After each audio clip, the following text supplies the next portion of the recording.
Godfather আজ কোথায়, নারায়ণগঞ্জে নেই কেন, বললেন জামায়াত আমির। জানাবো সড়কে গাছ ফেলে ডাকাতির প্রস্তুতিকালে কাভার্ড ভ্যান চাপায় ডাকাত নিহত। এবং সর্বশেষ জানাবো আওয়ামী লীগকে নিষিদ্ধ হচ্ছে, যা জানালেন আসিফ মাহমুদ। শুনছিলেন সংবাদ শিরোনাম, এবারে বিস্তারিত। গডফাদার আজ কোথায়, নারায়ণগঞ্জে নেই কেন, বললেন জামায়াত আমির।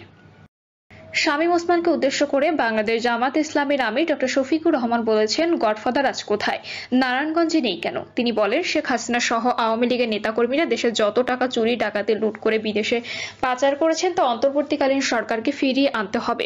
সেই টাকা জনগণের উন্নয়ন কাজে ব্যয় করতে হবে। ডক্টর শফিকুর রহমান বলেন, নারায়ণগঞ্জের মানুষ এতদিন অনেক কষ্টে ছিল। এই নারায়ণগঞ্জকে সন্ত্রাসের রাজধানী বানিয়ে রাখা হয়েছিল। আমাদের তৎকালীন জামায়াতের আমির ছিলেন গোলাম আজম। তার বিরুদ্ধে এই শহরের এক গডফাদার নারায়ণগঞ্জের সড়কে 72 ফিট লম্বা ব্যানার টাঙিয়েছিল। তাতে লেখা ছিল, নারায়ণগঞ্জে গোলাম আজমের প্রবেশ নিষিদ্ধ। ডিসি এসপির উপস্থিতিতে গডফাদার শামীম ওসমান বলেছিলেন, আমার বিরুদ্ধে খুনের অগ্রিম মামলা করে রাখেন, কিন্তু শেষ পর্যন্ত সরকারের জুলুমের শিকার হয়ে গোলাম আজম সাহেব মারা যান। তিনি আরো বলেন, গডফাদারের সুযোগ হয় নাই, আজ তিনি কোথায়, নারায়ণগঞ্জে নেই। এত অহংকার ভালো না, দাম্ভিকতা ভালো না। সন্ত্রাসকে কখনো প্রশ্রয় দিতে হয় না, তাহলে দুনিয়াতেই তার করুণ পরিণতি ভোগ করতে হয়। এছাড়া আখিরাতে তাকে শুলে চড়াবেন আল্লাহ, যেটা হবে আগুনের মহাকুণ্ড। তাই বলি, তওবা করুন, মানুষের মতো মানুষ হন। জামাত ইসলামের আমির বলেন, গত 54 বছরে জাতিকে বিভক্ত করে রাখা হয়েছিল, আর সুকৌশলে এই বিভক্তি সৃষ্টি আওয়ামী লীগ করেছিল। তারা বিভক্তি শুরু করেন পাহাড়িদের দিয়ে, আর ঘোষণা দিয়ে বলেন আমরা সবাই বাঙালি, কিন্তু এটা নিয়ে পাহাড়ি প্রতিবাদ করেন। তখন থেকে এই যে বিভক্তি শুরু হয়েছে তা এখনো চলমান রয়েছে, এখনো ওইখানে শান্তি প্রতিষ্ঠা হয় নাই। তারা এখন বিভিন্ন গ্রুপে বিভক্ত হয়ে নিজেরা সংঘর্ষে জড়াচ্ছেন। এই বিভক্তি যতদিন থাকবে ততদিন এ জাতির মধ্যে একটা একতা সৃষ্টি হবে না, যা দেশের মানুষ গত 53 বছর প্রত্যক্ষ করেছেন। সড়কে গাছ ফেলে ডাকাতির প্রস্তুতিকালে কাভার্ড ভ্যান চাপায় ডাকাত নিহত। সড়কে গাছ ফেলে ডাকাতির প্রস্তুতিকালে কাভার্ড ভ্যান চাপায় এক ডাকাত সদস্য নিহত হয়েছেন। রাত 3টার সময় চাঁদপুরের কচুয়া সাচার গৌরীপুর সড়কের শিমুলতলী মোড়ের উত্তর পাশে বটতলায় এ ঘটনা ঘটে।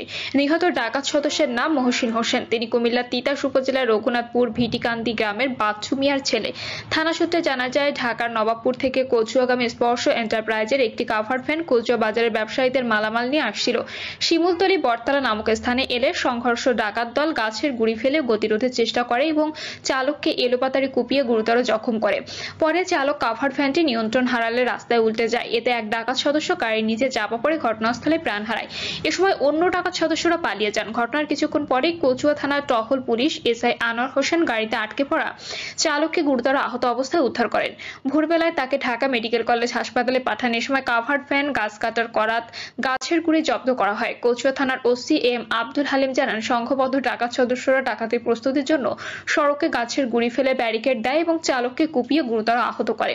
ঘটনার দিন টহলরত পুলিশের সংবাদ পেয়ে ঘটনাস্থল থেকে নিহত ডাকাত সদস্যের লাশ উদ্ধার করে ময়নাতদন্তের জন্য চাঁদপুর মর্গে পাঠানো হয়েছে।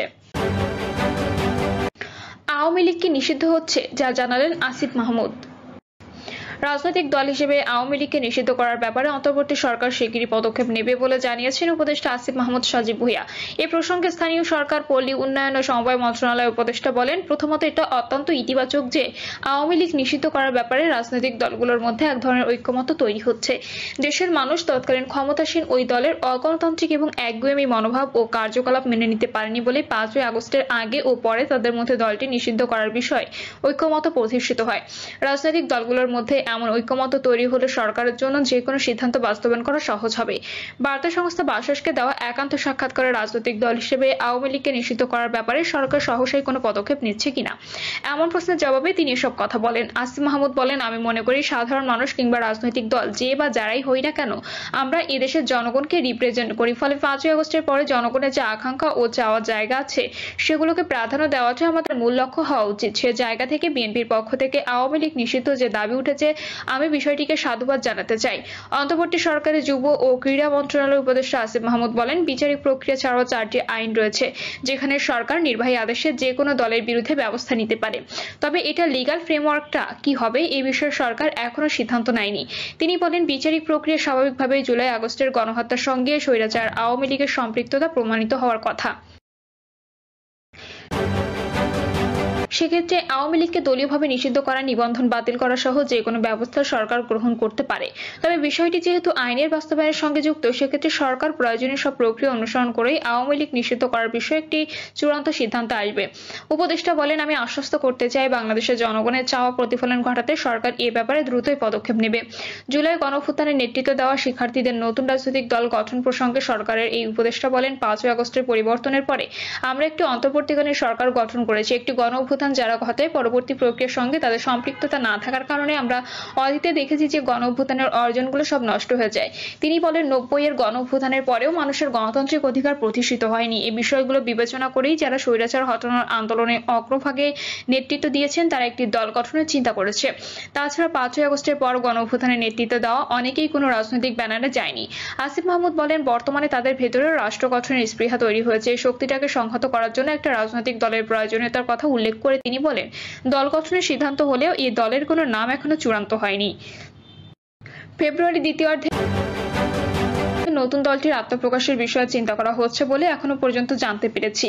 ছাত্রদের নতুন দলের সরকারের কোনো প্রতিনিধি থাকবে কিনা এমন প্রশ্নের জবাবে উপদেষ্টা আসিফ মাহমুদ বলেন, এ বিষয়ে চূড়ান্ত সিদ্ধান্ত হয়নি।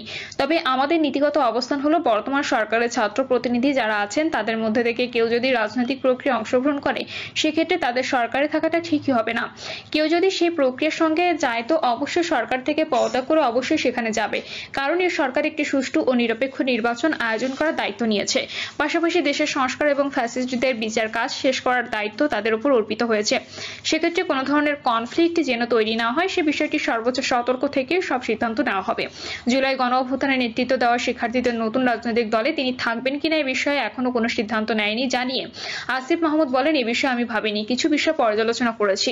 সিদ্ধান্ত চূড়ান্ত হলে সবাই জানতে পারবেন। সরকার চায় সংস্কার, রাজনৈতিক দলগুলো চায় নির্বাচন।